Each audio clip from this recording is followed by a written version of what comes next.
Madame, Monsieur, bonsoir, je suis ravie de vous retrouver.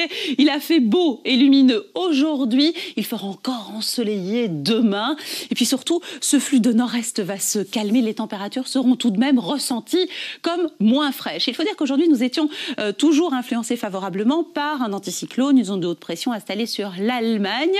Elle s'est affaiblie, elle a permis à ce noyau dépressionnaire ici placé sur l'Écosse de se former. Il va venir fusionner avec une autre dépression installée sur la France. Donc le flux, c'est vrai, va moins se ressentir et au niveau des températures à la mi-journée, ce mardi, on peut déjà espérer entre 12 et 17 degrés sur Amsterdam et sur Paris. 10 à 11 degrés plus globalement sur les îles britanniques, comptez entre 15 et 16 degrés sur le sud de la France et plus globalement entre 16 et 20 degrés sur le pourtour méditerranéen. Une petite pointe, même au-delà, presque 25 degrés au sud de la Grande Bleue. Alors dans le courant de la soirée et de la nuit, un ciel bien dégagé, quelques voiles d'altitude se formeront, mais dans l'ensemble, de bonnes conditions seront réunies pour observer la super lune rose qui nous attend la nuit prochaine. Température entre -2 et +4 degrés, avec encore donc quelques gelées possibles localement. Et puis une fois ces voiles éclipsées, ce mardi, place une nouvelle fois un ciel bleu-azur, beaucoup de lumière, beaucoup de soleil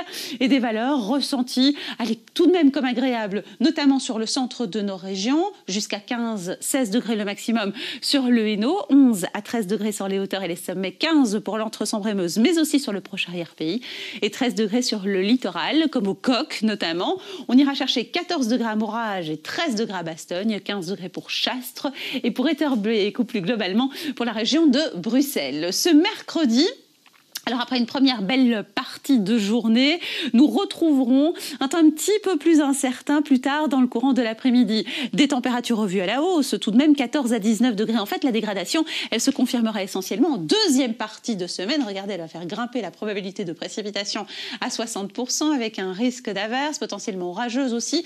Alors les températures vont se maintenir en tout cas 2 jours, 12 degrés en deuxième partie de semaine et tout au long du week-end pour les maxima sur le centre. Il fera à nouveau plus frais de nuit, du temps variable annoncé avec des averses sur les régions du nord-ouest à la veille du week-end. Et ce week-end, ce seront davantage les régions de l'Est qui seront concernées par cette possibilité d'averse, puisque sur les régions du nord, de l'ouest et du centre, encore de belles éclaircies. On parlera même de soleil à l'extrême ouest du territoire ce dimanche pour poursuivre le week-end. La dégradation, elle concernera l'ensemble de nos régions. Ce sera pour lundi, donc pour le début de la semaine prochaine, avec un petit frémissement du mercure. Nous passerons de 12 à 14 degrés, même si les nuits resteront fraîches, pour ne pas dire frisquettes. L'indice de confiance de la prévision est bon, il est d'abord de 4 et ensuite de 3 sur 5 pour la fin de la période. Nous fêtons Zita ce mardi, nous serons le 27 avril. Le soleil se couchera à 20h58 et nous gagnons encore 4 minutes de clarté. Ça, c'est le bon côté des choses. Allez, on se retrouve un petit peu plus tard. Merci à vous, excellente soirée.